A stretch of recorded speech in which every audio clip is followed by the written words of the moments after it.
Hello my dear students, आप सभी का स्वागत है आपके अपने यूट्यूब चैनल पीपीआई ट्यूटोरियल में। और मैं विकास कुमार आप सभी का स्वागत करता हूं। और आज की इस वीडियो में हम लोग करने जा रहे हैं बिहार पैरामेडिकल का यानी पीएम का हम लोग फिजिक्स क्वेश्चंस जो कि आपके पूछे गए थे प्रीवियस ईयर यानी 2018 के प्रीवियस ईयर्स में।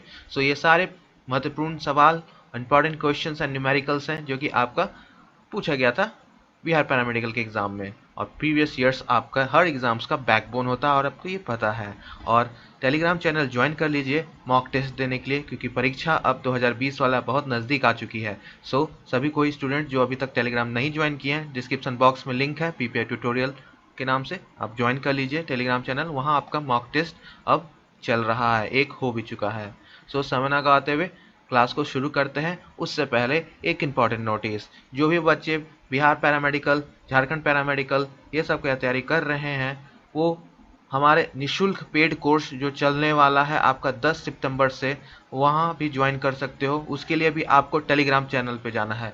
पेड कोर्स का मैंने सोचा पहले फ़ी रखूँ, फिर मैं सोचा नहीं, इस ईयर मैं 1 रुपया भी नहीं किसी से लूँगा, एक कुछ भी नहीं। सो ये इस बार पूरी सेवा निःशुल्क है, मुफ्त है। और आपको वही क्वालिटी, वही स्टैंडर्ड्स में कोई कॉम्प्रोमाइज़ नहीं होगा। जो क्वालिटी से आपको पेड कोर्स में पढ़ाई जाती है वही क्वालिटी आपको यहाँ भी मिलेगी। और ज्वाइन कर लीजिए टेलीग्राम चैनल। तो चलिए, ये तो सूचना हो गई। अब मन की बात हो चुकी, अब काम की बात करते हैं, यानी अपना क्लास को कंटिन्यू करते हैं। सो चलिए आ जाते हैं आपके पहले क्वेश्चंस पे। सो बिहार पैरामेडिकल में ईयर 2018 का पहला प्रश्न आपके कंप्यूटर स्क्रीन पर और मोबाइल स्क्रीन पर ये रहा।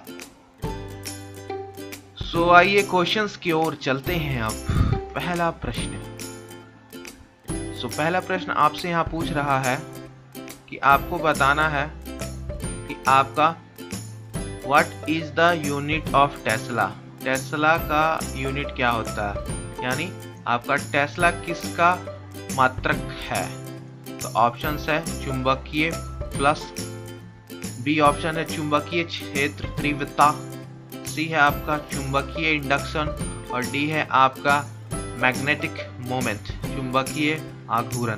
तो आपको बताना है इसमें से आपका कौन सा सही उत्तर होगा। A magnetic flux, B magnetic field, C magnetic induction या डी मैग्नेटिक मोमेंट। यानी टेस्ला किसका यूनिट है, आपको बताना है ऐसा यूनिट किसका है, टेस्ला। सो टेस्ला आपका ऐसा यूनिट है मैग्नेटिक इंडक्शन का। किसका? Option number C, magnetic induction का। तो ऑप्शन नंबर सी आपका करेक्ट उत्तर हो गया।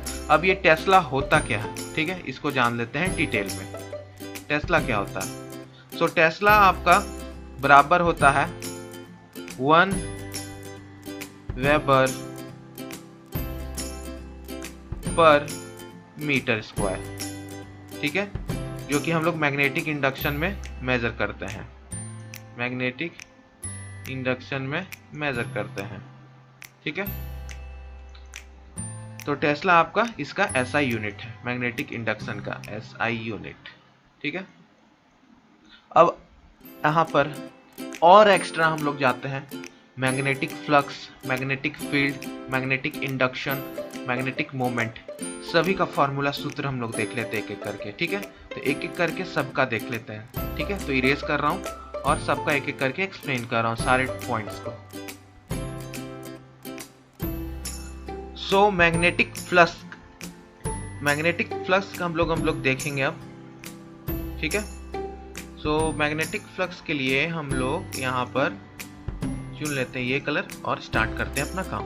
सो सबसे पहले मैग्नेटिक फ्लक्स क्या होता है। तो मैग्नेटिक फ्लक्स आपका होता है चुंबकीय फ्लक्स। आपका सिंबल क्या है इसका, फाई, ये ग्रीक लेटर फाई है, PHI, क्या PHI फाई। इसका फॉर्मूला क्या है, फाई इक्वल टू, नीचे स्मॉल में B लिख दीजिए, BA cos थीटा, ठीक है।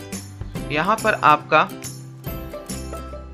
ये आपका मैग्नेटिक फ्लक्स बता रहा है फाई, बी आपका मैग्नेटिक फील्ड बता रहा है, यानी बी ऑप्शन, ठीक है। बी ऑप्शन भी यहीं पे एक्सप्लेन हो रहा है। ये मैग्नेटिक फील्ड बता रहा है, बी का मतलब मैग्नेटिक फील्ड, ए का मतलब आपका एरिया, ठीक है, कितना एरिया से आपका वो मैग्नेटिक फ्लक्स यानी कितना फील्ड निकल रहा है। और कॉस थीटा यानी एंगल, ये आपका एंगल बताता है, किसके बीच का एंगल बताता है कॉस थीटा, तो ये आपका एंगल बताता है, एंगल बिटवीन आपका परपेंडिकुलर यानी आपका perpendicular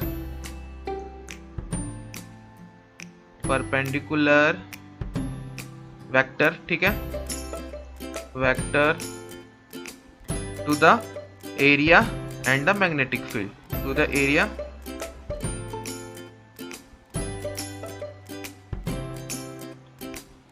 and the magnetic field, ठीक है। तो ये आपका मैग्नेटिक फील्ड और मैग्नेटिक फ्लक्स का पूरा फॉर्मूला हो गया। मैग्नेटिक इंडक्शन अब क्या होता है ये देख लेते हैं। सो मैग्नेटिक इंडक्शन क्या होता है अब हम लोग ये देख लेंगे, क्योंकि दो चीज हम लोग का क्लियर हो चुका है, मैग्नेटिक फ्लक्स और मैग्नेटिक फील्ड, ठीक है। सो ऐसा ही मात्रक के ऊपर क्वेश्चंस आता है, लेकिन हम लोग को सूत्र भी पता होना चाहिए कि जिस फॉर्मूला पे आगे हो सकता है पूछ दे तो सूत्र भी हमें पता होना चाहिए, ठीक है। तो सूत्र भी हमेशा याद करके रखिए क्योंकि काम दे सकता है आपको, ठीक है। तो मैग्नेटिक इंडक्शन निकालने का अब क्या फॉर्मूला है ये जान लेते हैं, ठीक है। मैग्नेटिक फ्लक्स का तो हमें पता चल गया। आइए इरेज कर रहा हूं सारा। सो मैग्नेटिक इंडक्शन जो टेस्ला का नापने का जो था इसका, वही चीज हम लोग देख रहे हैं। सो आपका क्या होता है कि जो मैग्नेटिक इंडक्शन है वो आपका क्या होता है, ये जो फॉर्मूला भी हम देखें, B बराबर 5/A होता है, यही आपका इंडक्शन इंटेंसिटी बताता है, ठीक है। तो इसी को 1 टेस्ला बोलते हैं हम लोग, 1 टेस्ला। कब बोलेंगे 1 टेस्ला, 1T यानी टेस्ला का सिंबल T, जब आपका 1 वेबर प्रति मीटर स्क्वायर हो जाएगा तब, ठीक है। तो ये हम लोग इसको बोलेंगे।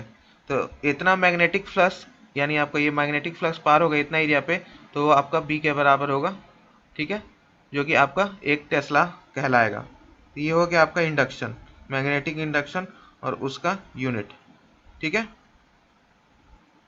क्लियर है सभी को। आइए अब डी मैग्नेटिक मोमेंट क्या है ये देख लेते हैं, ठीक है। सो मैग्नेटिक मोमेंट अभी हम लोग देखेंगे क्या होता है आपका मैग्नेटिक मोमेंट। सो आ जाइए अब नेक्स्ट क्वेश्चन यानी मैग्नेटिक मोमेंट वाला देख रहे थे। जो मैग्नेटिक मोमेंट क्या होता है आपका, सिंपल m और m को NIA, ठीक है। n यहाँ पर एक सूत्र है जो आपको नंबर ऑफ टर्न्स बताता है, इस पे 2020 पे भी प्रश्न आया था, नंबर ऑफ टर्न्स जो आपका लेता है रिवॉल्विंग। सो ये हो गया, I आपका करंट हो गया और A एरिया, कितना एरिया से जा रहा है, तो ये आपका एक सूत्र हो गया और ये बहुत इंपॉर्टेंट है, इस पे प्रश्न भी आया है, ठीक है। M = NIA मैग्नेटिक मोमेंट, ये मैं उसका निकाल रहा हूँ आपका सर्कुलर टर्न्स का। इसका मैग्नेटिक मोमेंट और भी सूत्र बहुत है, लेकिन ये आपका इंपॉर्टेंट सूत्र फॉर्मूला है M = NIA, जिसके ऊपर प्रीवियस ईयर्स में प्रश्न बहुत बार आ चुके हैं, तो इसको स्टार कर लीजिएगा, ठीक है। ये था आपका पूरा detail explanation of question number 1। Question देखिए कितना इजी था, बस ऐसा यूनिट पूछा था, आपको मैंने इतना सारा डिटेल्स दे दिया, क्यों, क्योंकि आगे पूछा जा सकता है, इसलिए अच्छे से इसको देखिएगा, ठीक है। नेक्स्ट क्वेश्चन पर चलते हैं, चलिए। और सारी वीडियोज आप जानते हो इसी तरह से पूरा डिटेल में रहता है। हाँ चलिए आइए नेक्स्ट क्वेश्चन पर चलते हैं जी। आइए माय डियर स्टूडेंट्स, अब क्वेश्चन नंबर 2 देख लेते हैं। क्वेश्चन नंबर 2 आपसे क्या पूछ रहा है।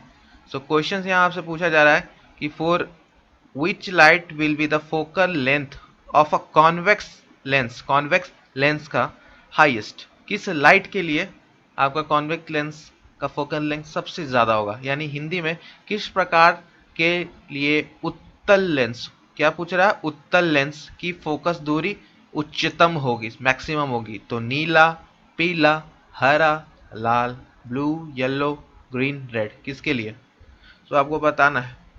सो सबसे पहले हम लोग को फोकल लेंथ का बात हो रहा है, तो यहाँ सबसे पहले हम लोग एक रिफ्रैक्टिव इंडेक्स का एक फॉर्मूला होता है mu, which is inversely proportional होता है आपका लैम्डा का, ये हमको पता है, ठीक है, ये हमें पता है।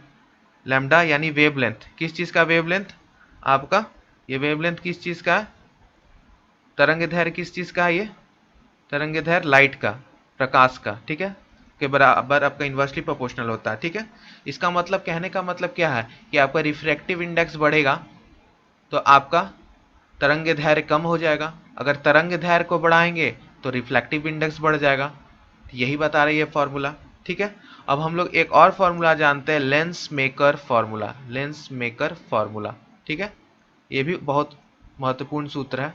लेंस मेकर फॉर्मूला यानी आपका 1/f equal to mu minus 1, ठीक है, फिर R1 माइनस R2, ये आपका लेंस मेकर फॉर्मूला है।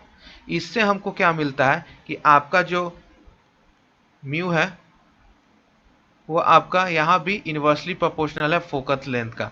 तो ये इक्वेशन 2 हो गया। और इक्वेशन 1 को थोड़ा सा देखिए अच्छे से, यहाँ दोनों में म्यू आपका इन्वर्सली है। तो हम लोग ये कह सकते हैं कि आपका थर्ड जो बना है, थर्ड यानी आपका लैम्डा, तो एफ आपका डायरेक्टली प्रोपोर्शनल हो गया लैम्डा का, ये कह सकते हैं हम लोग। देख लीजिए, क्योंकि दोनों म्यू के इन्वर्सली है, तो एफ बढ़ेगा तो लैम्डा भी बढ़ेगा, फोकल लेंथ यानी तरंग दैर्घ्य बढ़ेगा तो फोकल लेंथ, ठीक है, तो फोकस दूरी भी आपका बढ़ जाएगा।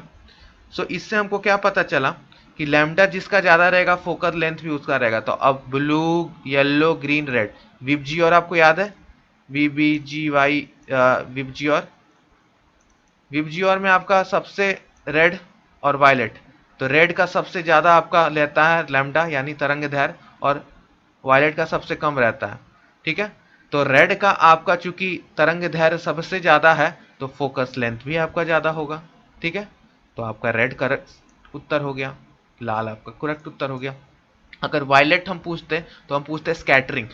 इसलिए हम लोग, आप लोग चूंकि देखो ना कि सिग्नल्स, रेलवे में सिग्नल लाल होता है, लाल झंडा से दिखाया जाता है, कहीं भी हम लोग को खतरे का निशान लाल दिखाते हैं। क्यों? क्योंकि सर्दियों में जब धुंध होती है, फॉग होता है, तब आपका लाल ही वेवलेंथ ज्यादा दूर तक ट्रैवल कर पाता है। ठीक है, क्योंकि उसका ट्रैवल पावर ज्यादा है। और आपका वायलेट यानी इसका ट्रैवल पावर ज्यादा नहीं है, इसलिए हम लोग, आपका गाड़ी के पीछे लाल कलर का लाइट रहता है, ठीक है, रहता है ना सारे कार्स के पीछे। वजह यही है कि ठंड में, धुंध में दूर तक आपका रेड लाइट दिखता है, वेवलेंथ ज्यादा, इस वजह से ज्यादा दूर तक ट्रैवल कर सकता है, तो रेड कलर इसलिए यूज करते हैं। तो विबजी और याद रखिएगा। और वायलेट आप जानते हो स्कैटरिंग ज्यादा करेगा, छितराएगा ज्यादा विबजी और, लेकिन रेड दूर तक जाएगा। ठीक है, इसलिए हम लोग सिग्नल, रेलवे सिग्नल्स में देखते हो लाल सिग्नल रहता है, तो इस वजह से डेंजर का साइन इसलिए हम लोग लाल को यूज करते हैं। ठीक है, क्योंकि ये दूर तक ट्रैवल करता है। तो ये हो गया आपका पूरा मैथमेटिकली एक्सप्रेस कर दिए कि किस तरह से आपका होगा, और ये सूत्र दोनों याद रखिएगा और लेंस मेकर फॉर्मूला भी। ठीक है, चलिए नेक्स्ट क्वेश्चन पे चलते हैं। आई होप ये आपको समझ में आ गया होगा, और ये वीडियो आप लोग पीपीआई ट्यूटोरियल पर देख रहे हो, और ये एक पेड वीडियो है। ठीक है, चलिए नेक्स्ट क्वेश्चन पे चलते हैं। आइए क्वेश्चन नंबर 3 देख लेते हैं my dear students. Question number 3 आपसे क्या पूछ रहा है? क्वेश्चन नंबर 3 आपसे पूछ रहा है यहाँ पे कि आपको बताना है कि एक कार है आपका, ठीक है, क्या है, एक कार है जो कि आपका मूव कर रहा है स्ट्रेट लाइन, यानी स्ट्रेट रोड पे, सीधे रोड पे आपका एक समान गति यानी यूनिफॉर्म एक्सलरेशन से, आपका त्वरण से आपका जा रहा है। It passes through 2 points, 2 point से यानी P एंड Q पास करता है 30 किलोमीटर और 40 किलोमीटर रिस्पेक्टिवली। ठीक है, सो आपको वेलोसिटी आपका बताना है P और Q के मध्य में कितना रहेगा, यानी डायग्राम से समझिए। ये आपका पॉइंट है, ठीक है, P क्या है, ये पॉइंट P है। ये पॉइंट आपका क्या है, ये पॉइंट आपका, ये पॉइंट आपका क्या है, ये पॉइंट आपका है Q। ठीक, अब यहां से यहां तक गया आपका कार, ठीक है, तो P पॉइंट पे कितना वेलोसिटी था, P पॉइंट पे आपका वेलोसिटी यानी आपका कितना था, 30 किलोमीटर, 30 km/h, और Q पे कितना था, 40। तो आपको मिड में पूछ रहा, बीच में, तो इस पूरे को हम लोग x मान सकते हैं, पूरा इस डिस्टेंस को x मान लेते हैं। ठीक है, x मान लिए, तो इसको क्या बोलेंगे हम लोग, मिड को x/2, हाफ हो जाएगा x का, यही बोलेंगे। तो ये मिड का हो गया, वेलोसिटी एट मिड। ठीक है, मिड यानी मिड पॉइंट पे। तो आपको यहाँ से लेके यहाँ तक का वेलोसिटी x/2 का निकालना है, यही आपका क्वेश्चन है। तो आपको इक्वेशन ऑफ मोशन पता है, तीन होते हैं, v equal to u plus a t, s equal to u t plus half a t square, और तीसरा है v square minus u square equal to 2as। यहाँ तीसरा वाला यूज होगा, ठीक है, थर्ड इक्वेशन मोशन, यानी v square minus u square equal to 2as, ठीक है। और my dear student, equation of motion पे एक क्वेश्चन हर साल दिख रहा है, 20 में भी आया था, 19 में भी आया था, और इस साल भी। तो इसको अच्छे से तीनों इक्वेशंस को कर लीजिएगा। सो ये आपका फॉर्मूला हो गया। तो s की जगह आप लोग x लिख सकते हैं, डिस्टेंस की जगह पे x लिख सकते हैं, पूरा डिस्टेंस x। तो फॉर्मूला से हम निकालेंगे तो आपका क्या हो जाएगा, 40 का स्क्वायर, आपका v कितना दे रखा है, वेलोसिटी फाइनल वाला यहाँ पे 40, तो 40 का स्क्वायर, u कितना इनिशियल 30, 30 का स्क्वायर माइनस 2ax, ठीक है। इसको सॉल्व करेंगे तो आपका 2ax बराबर हो जाएगा 40 का स्क्वायर यानी 1600, और 30 का स्क्वायर यानी 900। सो आपका ये टोटल हो गया कितना, 700 के बराबर, ठीक है। तो यहाँ से आपको कितना आया, यहाँ से आपको आया a इक्वल टू यानी 2ax बराबर 700, जिसको हम लोग लिख सकते हैं आपका a बराबर 700 डिवाइड बाई 2x, यानी a इक्वल टू आपका 350 बाई एक्स। यहाँ से हमको एक्सकलरेशन निकल गया पूरा के लिए। तो ये यूनिफॉर्म एक्सकलरेशन है, एक समान एक्सकलरेशन। क्या, एक कार की सीधी सड़क पर एक समान त्वरण से चल रही है तो वह दो बिंदु P और Q क्रमशः यानी रिस्पेक्टिवली 30 किलोमीटर और 40 किलोमीटर, तो आपको PQ के मध्य में, तो आपका ये एक्सकलरेशन पूरा के लिए निकला, ये एक्सकलरेशन पूरा के लिए निकला, ठीक है। तो अब हमको क्या करना होगा, अब हमको वेलोसिटी एट मिड निकालना होगा। तो आपका इस तरह से आपको आगे चलना होगा, ठीक है। तो आगे चलते हैं, अब हम लोग मिड में वेलोसिटी आपका निकालते हैं। तो वो कैसे निकलेगा आपका मिड का वेलोसिटी, बहुत ही इजी है मिड का वेलोसिटी निकालना। तो मिड का वेलोसिटी मैं कलर चेंज कर रहा हूँ, कलर मैं ले रहा हूँ आपका ब्लू, ठीक है, स्काई ब्लू। सो आपका 40 हो गया, 40 स्क्वायर माइनस VM स्क्वायर, ठीक है, मिड पे इक्वल टू 2ax/2। x/2 क्यों लिए, क्योंकि हाफ डिस्टेंस का निकालना है यहाँ तक का, तो बस इतना का निकालना है। सो इसको करेंगे तो क्या आपका आ रहा है 1600 माइनस VM स्क्वायर, और पुट कर दीजिए यहाँ पे 2, और a का वैल्यू कितना है 350 बटे x, और इधर क्या आ जाएगा x/2, ठीक है। तो x से x कट गया, ठीक है, 2 से 2 कट गया, तो आपका क्या वैल्यू आ रहा है आपको, ये देख लेते हैं अब। तो आपका कितना आ रहा है ये देखेंगे अभी हम लोग, ठीक है, आइए देखते हैं।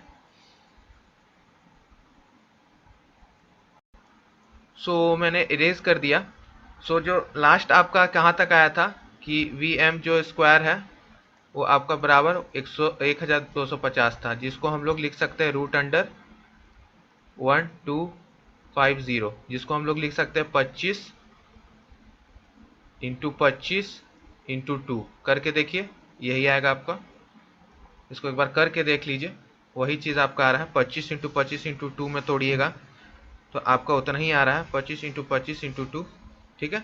तो 25 निकल गया बाहर, अंडर रूट, ठीक है, किलोमीटर प्रति आवर, ठीक है। सारा चीज़ हम लोग किलोमीटर प्रति आवर में निकाले तो आपका ये हो गया उत्तर, ठीक है। बहुत ही ईजी क्वेश्चन था जो कि आपका इक्वेशन ऑफ मोशन के ऊपर पूछा था, ठीक है। नेक्स्ट क्वेश्चन पे चलते हैं। आइए माय डियर स्टूडेंट्स, अब चौथा नंबर प्रश्न देख लेते हैं। चौथा नंबर प्रश्न आपसे पूछ रहा है कि एक आपका 4 माइक्रोफेरेड का आपका कैपेसिटर है जो कि चार्ज है 400 वोल्ट, ठीक, और उसको देन इसको कनेक्ट किया जाए, then its plates are connected to its resistance, ठीक है। प्लेट्स को कनेक्ट कर देते हैं हम लोग रेजिस्टेंस यानी एक किलो ओम से, ठीक है, 1 किलो ओम से हम लोग कनेक्ट कर देते हैं। तब आपको बताना है कि हीट जो निकलेगा रेजिस्टेंस में वो कितना होगा, यानी एक आपको माइक्रोफेरेड की संधारित्रता को आपको 400 वोल्ट पर आवेशित किया जाता है, तो उसके पश्चात इसके प्लेटों में 1 किलो ओम वाले प्रतिरोध से जोड़ दिया जाता है। प्रतिरोध में कितनी ऊष्मा बनेगी। ठीक है, यानी आपका संधारिता यानी आपका कैपेसिटर 4 माइक्रोफैरेड का दे रखा है, वोल्ट्स 400 वोल्ट है, और रेजिस्टेंस यानी आपको इस प्रकार से ये आपका 4 माइक्रोफैरेड का एक रेजिस्टेंस हो गया। ठीक है, जो कि ज्वाइंट है आपका 1 किलो ओम से। ठीक है, कितना है ये 400।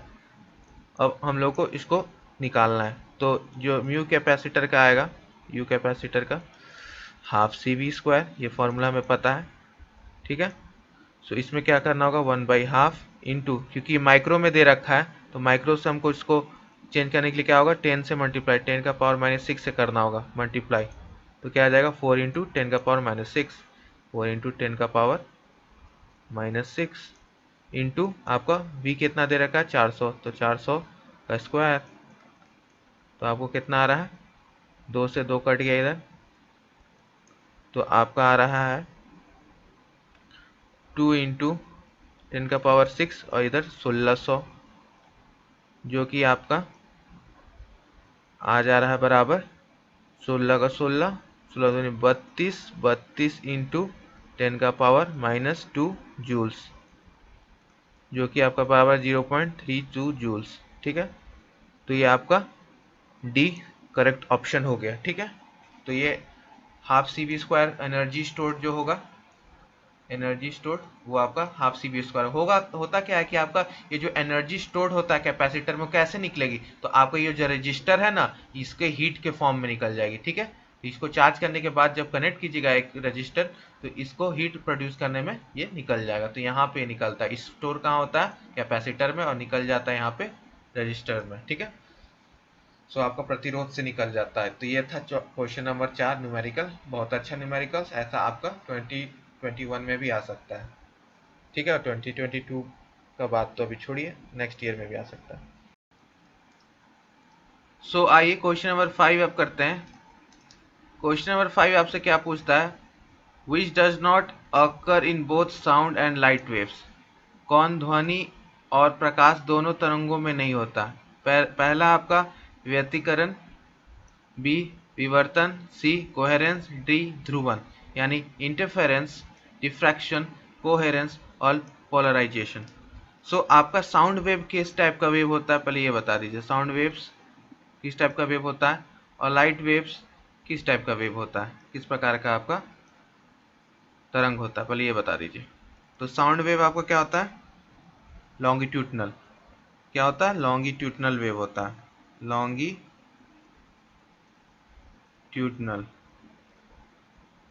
और लाइट वेव्स आपका किस टाइप का वेव्स होता है, ये आपका होता है ट्रांसवर्स।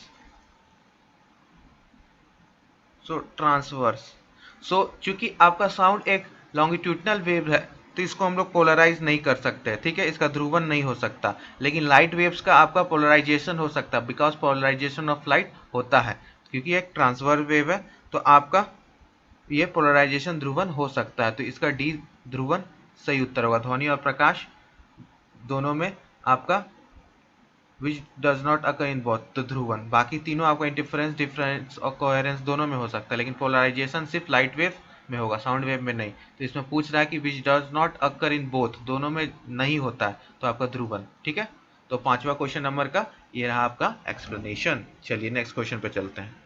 आ जाइए क्वेश्चन नंबर 6 देखते हैं। क्वेश्चन नंबर 6 आपसे क्या पूछा है माय डियर स्टूडेंट्स, यहाँ पे क्वेश्चन नंबर 6 में आपको दे रखा है कि the temperature of a black body is 500 kelvin, यानी आपका टेम्परेचर दे रखा है 500 केल्विन। ठीक है, तो आपको यहाँ पर the rate of energy emission will be proportional, आपको बताना है कि जो रेट ऑफ एनर्जी जो इमिशन होगा निकलेगी उसका प्रोपोर्शनल क्या होगा।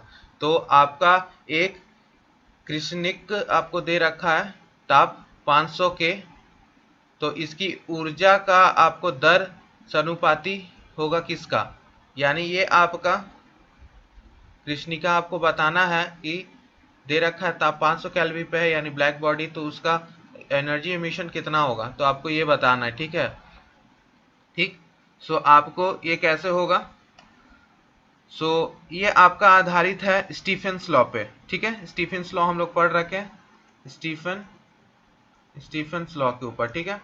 तो स्टीफन्स लॉ में क्या था कि every body with a temperature different than T is equal to 0 Kelvin emits radiation as a function of its temperature according to Stephen's law। तो Stephen's law में आपको कैसे निकलेगा, तो जो रेडिएशन इमिट होगा R वो बराबर होगा इमिसिविटी के और आपका स्टीफेंस कांस्टेंट बाई T का पावर 4। तो R क्या है आपका